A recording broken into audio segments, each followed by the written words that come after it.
I woke up at exactly 3:14 in the morning to a sound I still can't fully describe. It wasn't thunder. It wasn't a pipe. It wasn't even the kind of noise you think a house can realistically make without collapsing. It was a low, violent roar shaking the walls like something outside desperately wanted in. For one stupid, half-dreaming second, my brain went, "Intruder, that's a big dude." I shot upright, heart doing its best hummingbird impression, and swung my legs out of bed to grab the baseball bat I kept nearby for break-ins that would probably never happen. Except instead of hitting wood, my feet plunged straight into ice-cold water. The shock was so intense it launched me fully awake in one breathless jolt. Not puddle water. Not a tiny spill. Not the result of forgetting to close a window. I was standing ankle-deep in a freezing, swirling current, and the moment my brain accepted that fact, it was like someone flipped the adrenaline switch all the way up. My throat tightened, my pulse spiked, and for a second all I could say was, "What the hell? What the hell?" The roar downstairs got louder, heavier, like a freight train made of water was throwing a tantrum inside my basement. I turned toward the hallway. Water was pushing up the stairs in a miniature current that moved with purpose, like it had somewhere to be. The shadows on the walls shifted and shimmered, reflecting the rising tide below. My house felt alive, but in the worst way. And then it hit me. The electrical panel is down there. If the water reached it, I wasn't just dealing with a ruined basement. I was dealing with a live-wire pool party that could end with my obituary reading, "Died doing absolutely nothing heroic." I grabbed my flashlight and forced myself downstairs. Every step sank deeper into water. Ankles, shins, knees, thighs. Halfway down the stairs, I could feel the current pushing against me like it wanted me to turn around and go back to bed, pretend none of this was happening. But I kept going. Part stupidity, part responsibility, part stubbornness. When I reached the bottom and swept the flashlight across the room, I froze. Where the foundation wall met the floor, a straight-up river was blasting through a crack. Not a pipe burst. Not a leak. A full-blown torrent, like someone had placed a fire hose on the other side of my wall and turned the pressure to max. I staggered toward the tiny window and shined the light outside. That's when the truth hit me so hard my stomach actually flipped. Across the side of my yard, running from the street to my foundation like a medieval moat designed by idiots, was a fresh trench. Not natural erosion. Not random damage. A deliberate, carved-out channel with shovel marks so fresh they looked like they'd been made that afternoon. And the slope of it, God, it aimed perfectly at my house like someone stood there, squinted one eye, and said, "Yeah, that'll send everything directly into Alex's living room." The Oak Ridge Creek Neighborhood Council, our local HOA, had done this. And if the trench was the weapon, then the person who ordered it was its trigger, Linda Bowman. If you've ever lived under HOA rule, you know the type. Someone who treats a volunteer title like it's a royal crown. Someone who finds people because their mailbox isn't the exact shade of neighborhood-approved beige. Someone who thrives on tiny amounts of power because the rest of their life lacks any. Linda was all that plus pearls, hairspray, and the confidence of someone who hadn't been told no since 1987. Just last week, she proudly announced her neighborhood drainage enhancement project. Translation: she made her cousin Frank, who ran a landscaping business out of an unregistered pickup, dig new trenches so rainwater wouldn't puddle near the community garden. Residents warned her the design looked odd. She dismissed them all with the grace of a TV villain. Now here I was, wading through her masterpiece. I scrambled back upstairs and called her, dripping, shaking, furious enough to boil the floodwater myself. She answered with her usual honey-dripping tone. "Linda," I said, trying not to scream, "your drainage project just sent a whole river into my basement. Everything down there is destroyed." She laughed. Actually laughed. "Oh, sweetheart," she said, "a little water never hurt anybody. Maybe you shouldn't have bought a house with a basement. Good night now." And she hung up. That laugh, it burned.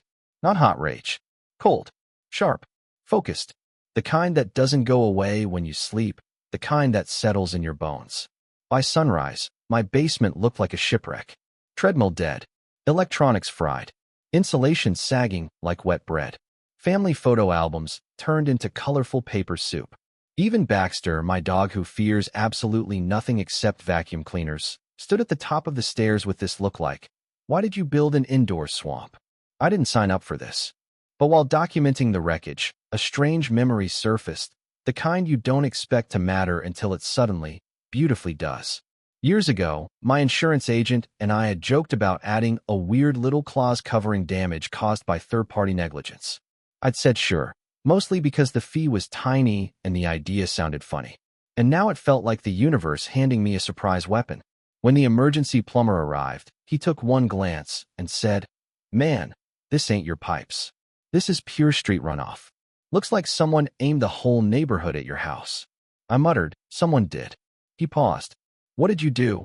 Piss off the wrong folks on the council?" "Worse," I said. "I pissed off Linda." For the first time, his eyes widened like he'd just heard I angered a mafia boss. I called my agent, Tom, the king of Hawaiian shirts and petty bureaucrat revenge stories. I mentioned the clause. He whistled like he'd been waiting his whole life for someone to say those words. "You still have that writer?" "Buddy, you just made my month. I'm sending Hank." Before I could ask who Hank was, he hung up. Hank arrived the next morning looking like he lived somewhere between a fishing boat and a conspiracy theory forum. Cargo shorts, sun visor, GoPro strapped proudly to his chest. But the man worked like a forensic detective solving his favorite case. Soil samples, measurements, video, blueprints, flow mapping. He even traced the water path from the crack, up the yard, across the street, and back to the exact curb where the runoff originated.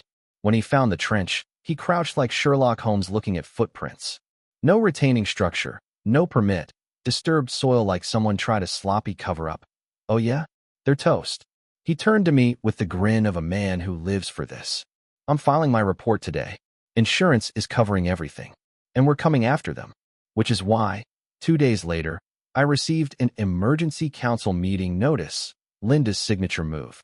Short notice, vague agenda, maximum manipulation. I showed up with Hank. The room went from mild chatter to dead silence the second he walked in. Linda sputtered, "This is a private meeting," and Hank cheerfully read their own bylaws aloud. Perfectly, proving she was lying. Then he slapped a binder labeled evidence on the table like he was on daytime TV. He projected photos, videos, timestamps, slope readings, and, the knockout punch, Linda's signed approval for the unpermitted project. She turned white. Greg, her vice president, sank into his seat. Linda's treasurer, also Linda, different Linda, tried to shuffle papers like a broken magician. Hank sipped from his thermos. "Also, your signage violates city code in 3 places. Doesn't matter, just thought you should know." From there, Linda unraveled. Fake violations appeared on my door. Unauthorized wind chimes. Grass too enthusiastic. Porch light not bright enough. It was literally fried from the flood. When I asked for proof, she sent a blurry photo of someone else's house. Zoomed in. Wrong color siding. She hired a lawyer to send me a melodramatic cease and desist letter accusing me of hostile energy. Tom nearly passed out laughing. "This is gold," he said. "Please save it." Then came her most unhinged move, staging her own flood.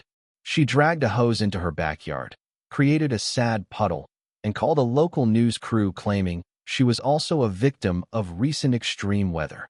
Unfortunately for her, Baxter escaped through the fence and wandered directly into the shot and drank from her fake flood like it was a dog bowl. Tail wagging, camera rolling, internet exploding. That clip destroyed her credibility instantly. People spoke up. Old warnings resurfaced. Neighbors shared photos showing Linda literally pointing at my property line during trench construction. And then, Donna, sweet, nervous Donna knocked on my door with a folder clutched to her chest. Inside were emails where she warned Linda the trench was unsafe, original engineering designs, and a voicemail where Linda said, "Skip the inspection. Just get it done before the next storm. We'll deal with complaints later." It was over. The community forced a public forum. People shouted. They confronted her. They voted her and her cronies out, overwhelmingly. One resigned that night. One vanished to Arizona. Linda printed conspiracy newsletters at 6 a.m. until a doorbell cam caught her muttering insults while stuffing mailboxes. Finally came mediation. Linda walked in pale, silent, and with a lawyer who looked like he wanted a refund. The interim president refused to let community funds cover the damages, and the lawyers made it clear the responsibility was personal. She paid. Every penny. It wasn't victory I felt, it was release. Closure. Like I could breathe again. My basement was rebuilt stronger than ever. Waterproof everything. A French drain. A pump system that could drain an ocean. And where my treadmill died, I built a tiny bar called the Deep End. Moose naps under it during movie nights. We threw a potluck to celebrate the basement, and honestly, the end of HOA tyranny. Neighbors laughed, shared stories, and for the first time since I'd moved in, the place felt like a community instead of a kingdom. Linda sold her house quietly. Vanished. No goodbye. Just gone. Months later, I got an email from another HOA asking if I consult on preventing leadership disasters. I laughed so hard I nearly spilled my drink. I told them no, but I did print a fresh copy of my insurance policy and store it in a waterproof folder, just in case. Sometimes the worst night of your life becomes the night you finally stop letting people like Linda decide how loud you're allowed to be. So let me ask you this. Have you ever dealt with someone who thought the rules didn't apply to them? Did they ever get what was coming, or did they slip away? Tell your story in the comments. I promise, you're not the only one with a Linda.